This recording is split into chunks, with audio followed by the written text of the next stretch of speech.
कैकेयी के स्वरूप को देख करके भरत जी बहुत दुखी हुए और पूछा, माँ ये क्या हुआ? क्योंकि अपशगुन पहले से ही हो रहे थे। तो केवट ने पूछा, माँ ये क्या हुआ? तो यहाँ पर शब्द है, कैकेयी जी ने कहा, भरत मैंने बनाने का तो बहुत प्रयास किया, मैंने बनाने का तो बहुत प्रयास किया, लेकिन हे भरत थोड़ी सी गड़बड़ी हुई। सब तो बन गया, लेकिन तुम्हारे पूज्य पिताश्री नहीं रहे। तुम्हारे पूज्य पिताश्री छोड़ करके, जैसे ही सुना कि पूज्य पिताश्री चले गए तो भरत जी रोने लगे और कहने लगे कि माँ मैं तो अभागा हूं कि मैंने अंत समय में पूज्य पिताश्री का दर्शन नहीं किया, लेकिन ये बताओ कि अंत समय में भी क्या पूज्य पिताश्री ने मुझे याद किया था? तो कैकेयी अम्बा कहती हैं, भरत याद तो जरूर किया था अंत समय में, लेकिन भरत को नहीं, अंत समय में राम को याद किया था। भरत जी तुरंत घबरा गए और कहने लगे, माँ याद उसे किया जाता है जो दूर रहता है। क्या जिस समय पूज्य पिताश्री जा रहे थे उस समय राघव भैया भी नहीं थे क्या? अब कैकेयी ने बताया कि तुम्हारे पूज्य पिताश्री जब गए तो राघवेंद्र नहीं थे। क्यों? क्योंकि मैंने राज्य पट तुम्हारे लिए मांग लिया और राम के लिए वनवास मांगा।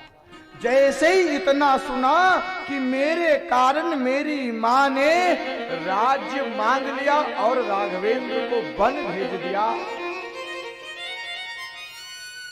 भरत जी कहने लगे, अरे अरे कैकेयी, ये शब्द हैं भरत जी के, अरे कैकेयी ये तूने क्या किया?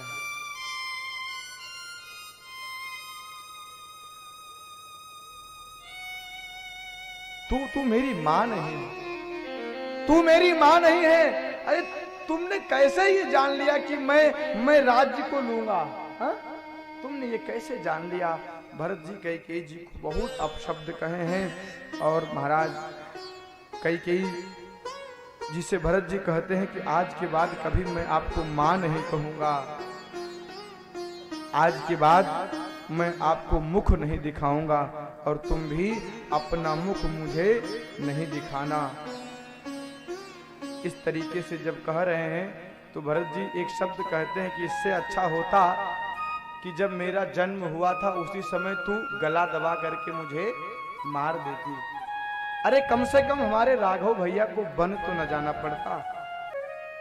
माँ को अपशब्द कह रहे हैं और जैसे गए थे वैसे वापस होकर के कौशल्या के पास गए। माँ कौशल्या ने जब भरत को देखा तो कौशल्या जानती हैं कि सबकी दृष्टि में भरत गलत हो सकता है, लेकिन मेरी दृष्टि में भरत गलत नहीं है।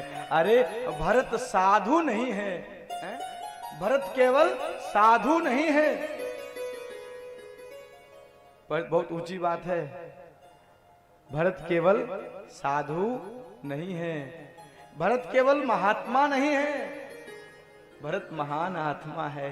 ये भरत दिव्य विभूति हैं, ये भरत साक्षात प्रेम है, प्रेम के प्रति स्वरूप हैं। माँ के पास गए, माँ ने खूब समझाया। भरत जी कहते हैं, माँ भैया अगर गए हैं तो दोषी मैं हूँ, क्योंकि मेरे कारण ही उनको जाना पड़ा। माँ समझाती हैं, गुरुजी भी समझाते हैं, भरत जो बुद्धि जीवी होते हैं वो शोक नहीं करते, जो होना था वो हो गया। भरत अब तुम अपना कार्य करो। गुरुजी ने समझाया। पूज्य पिताश्री का अंत्येष्टि कर्म श्री भरत जी ने किया है। आगे कथा आती है कि जब अंत्येष्टि कर्म हो गया तब एक सभा लगी। उस सभा में सभी लोग हैं, माताएं भी हैं, मंत्री परिषद भी एकत्रित हैं, सभी लोग एकत्रित हैं उस सभा में। सबसे पहले गुरुजी उठे और गुरुजी ने कहा, भरत ये अयोध्या डूब रही है। श्री भरत जी गुरुजी ने कहा, भरत ये अयोध्या डूब रही है। क्यों? क्योंकि इस अयोध्या को, ये अयोध्या जिस नाव पे विराजमान है उस नाव को चलाने वाला ना राम बचे हैं और ना ही दशरथ बचे हैं। प्रेम से बोलो जय सिया राम। ना राम बचे हैं ना दशरथ बचे हैं। और अगर नाव पर चलाने वाला ना होना तो जितने लोग बैठेंगे सभी डूब जाएंगे। हे भरत, एक नाविक अगर नाव में ना हो तो जितने यात्री बैठे होते हैं सारे यात्री डूब जाते हैं। हे भरत, अयोध्या भी एक नाव पर, एक नौका पर विराजमान है और हम सब अयोध्यावासी इस पर बैठे हैं, यात्रा कर रहे हैं, लेकिन इसको कोई खेने वाला नहीं है। हे भरत, तुम इस पथ को, इस पद को स्वीकार कर लो। गुरुजी ने कहा, भरत, ये रघुवंश की रीति है और पुत्र को होना भी चाहिए। पिता की अनुचित वाणी भी हो तो पुत्र को करना चाहिए। और दो उदाहरण दिए हैं, दो उदाहरण दिए हैं। परशुराम जी का उदाहरण दिया। गुरुजी कहते हैं कि परशुराम जी ने कहा, परशुराम जी के पिताजी ने कहा कि मां का वध कर दो। तो परशुराम जी ने, यद्यपि अनुचित वाणी थी, उचित नहीं थी ना, एक बेटा अपनी मां को मार दे, ये अच्छी बात है? अच्छी बात नहीं है। लेकिन पिता कह दिए कि अपने मां का वध कर दो, इस अनुचित था। अनुचित वाणी का भी पालन श्री परशुराम जी ने किया है। अनुचित वाणी का भी पालन श्री भरत जी ने किया है। और ययाति जी ने अपने पूज्य पिताजी को अपना यौवन, कोई अपना यौवन अपने पिताजी को मां के साथ उपभोग के लिए देगा? नहीं देगा, ये अनुचित है। लेकिन पिताजी की इच्छा थी, इसलिए राजा ययाति ने अपना यौवन अपने पूज्य पिताश्री को प्रदान कर दिया। पिता की अगर अनुचित भी वाणी हो तो पुत्र को चाहिए कि पिताजी के वाणी का समर्थन पालन करना चाहिए। इसलिए हे भरत, तुम्हारे पिताजी की दो इच्छा थी, दो वरदान था। एक का पालन करने के लिए तो रामभद्र चले गए हैं, अब दूसरा पालन आपको करना है। गुरुजी की बात हो गई, माता जी उठी, कौशल्या मैया, कौशल्या जी ने भी कहा। मंत्री परिषद भी अपना अपना मत रख रहे हैं, भरत जी को समझा रहे हैं। जब सब लोग समझा चुके तब श्री भरत जी उठे और उठ करके किसको प्रणाम किया? राम जी को प्रणाम किया। और राम जी को प्रणाम करके कहते हैं भरत जी कि प्रभु, हे राघव सरकार, हे राघव भैया, आज मुझे निरुत्तर किसको करना है? जिसने मुझे पढ़ाया है। आज मुझे उसको निरुत्तर करना है जिसने मुझे पढ़ाया है, जिसने चलना सिखाया है। और ये जो मंत्री लोग हैं ना, ये भी कोई साधारण नहीं है महाराज। ये सुमंत जी भी दशरथ जी के जैसा ही ज्ञान रखने वाले हैं। तो मानो श्री भरत जी प्रार्थना राम जी के चरणों में करते हैं और कर करके खड़े हुए। और सबसे पहला शब्द भरत जी का था कि गुरु जी, आप कहते हो कि पिता की अनुचित आज्ञा हो तब भी बेटे को करना चाहिए। और आपने दो उदाहरण परशुराम और ययाति का, राजा ययाति का दिया। यद्यपि ये सही है, मैं मानता हूं, लेकिन मैं आपसे पूछना चाहता हूं कि मेरे पूज्य पिताजी की इच्छा क्या थी? क्या मेरे पूज्य पिताजी की इच्छा थी कि भरत राजा बने? भरत जी कहते हैं, क्या मेरे पूज्य पिताश्री की ये इच्छा थी कि भरत राजा बने? तो सभी ने एक स्वर में कहा, नहीं, दशरथ जी की तो इच्छा थी कि राम राजा बने। क्या इच्छा थी? राम राजा बने। अच्छा, अगर इच्छा न होती तो जैसे सभा आज लगी है ऐसे सभा वनवास के पहले भी लगी थी। वहां पर भी सभी लोग थे, वशिष्ठ जी थे और वहां भी मंत्री परिषद थे। तो वहां पर भी सभा में जब सबने निश्चय किया था कि कल शुभ नक्षत्र में राम राजा बनेंगे, तो प्रस्ताव किसने पारित करवाया था? दशरथ जी ने। तो कहीं ना कहीं इच्छा राम को राजा बनाने की थी, ना कि भरत को राजा बनाने की। अब जैसे इतना कहा महाराज, गुरुजी भी शांत, मंत्री परिषद भी शांत, सारे लोग शांत। और भरत जी ने कहा, गुरुजी, यदि आज आपकी बात का,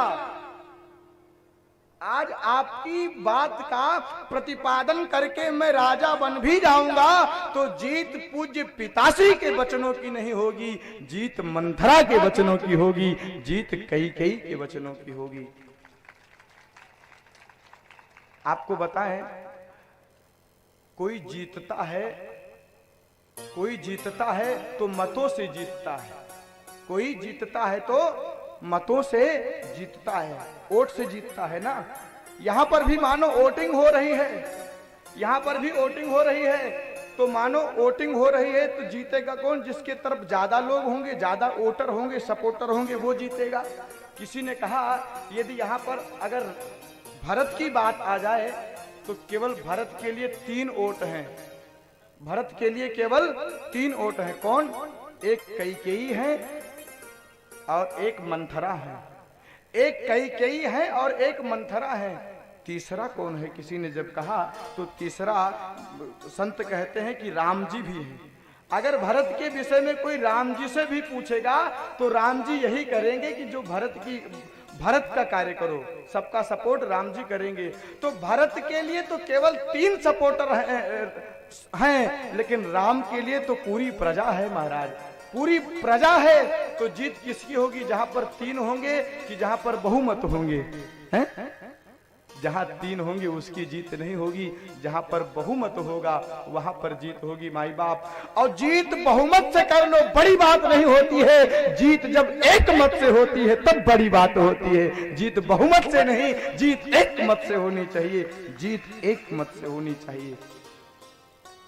तो भरत जी ने कहा कि पूज्य पिताश्री अगर आज मैं राजा गुरुजी अगर आज मैं राजा बन जाऊंगा तो जीत मंथरा के वचनों की होगी, ना कि पूज्य पिताश्री के वचनों की होगी। और आपने कहा कि राम जी तो अपने वरदान का पालन कर रहे हैं, आप भी वचन का पालन करो। तो ये बताओ कि वरदान का क्रम क्या था? तो सबसे पहले कैकेयी जी ने यही मांगा है कि कल जो राज्य भरत को मिलने वाला, राम को मिलने वाला है, वो राज्य भरत को मिल जाए। फिर उसके बाद 14 तापस वेश राम वनवासी, उसके बाद राम बन जाएं। तो मैं ये पूछना चाहता हूं कि अगर यही रघुकुल की रीति है तो सबसे पहले वचन ये था कि राजा भरत को बनाया जाए, तो क्या अयोध्या की प्रजा ने ये किया? अरे सबसे पहले अगर रघुकुल की रीति ही मानते हैं तो सबसे पहले भरत को बुला करके राजा बनाना चाहिए, उसके बाद राम को वनवास भेजना चाहिए। क्या ऐसा अयोध्या की प्रजा ने किया? सभी शांत हो गए, आज कोई नहीं बोल रहा है। चर्चाएं बहुत हैं लेकिन आज ही विश्राम करना है। गुरुजी खड़े हो गए और गुरुजी ने कहा, भरत आज तक तो मैं समझता था मैं जो कहूंगा वो धर्म होगा, लेकिन साधु साधु साधु हे भरत, आज के बाद जो तुम कहोगे वो धर्म होगा, जो मैं कहूंगा वो धर्म नहीं होगा। अब जो तुम्हारी इच्छा है वो तुम कहो। तब भरत जी ने कहा, हमारी तो यही इच्छा है कि हम सब अयोध्यावासी चलें और राम जी को वहीं चलें। अगर वो आने चाहें तो ले आएं और ना आना चाहें तो उनको वहीं पर राजा बना दें। जैसे ही भरत जी ने कहा, मानो मछली को जल मिल गया हो, मानो सांप को मणि मिलने पर जो खुशी आनंद की प्राप्ति होती है, वही आनंद अयोध्या की प्रजा को है। भरत जी ने आदेश दिया, देर नहीं, कल सुबह ही चलना है। छोटे छोटे बच्चे अयोध्या के लिए सो नहीं रहे हैं। क्यों? क्योंकि सब जानते हैं राम जी सो गए थे, इसीलिए छोड़ करके चले गए थे। कहीं यहाँ पर भी हम सो जाएं और भरत जी भी हमको छोड़ करके ना चले जाएं, इसलिए अयोध्या में कोई सोया नहीं हो।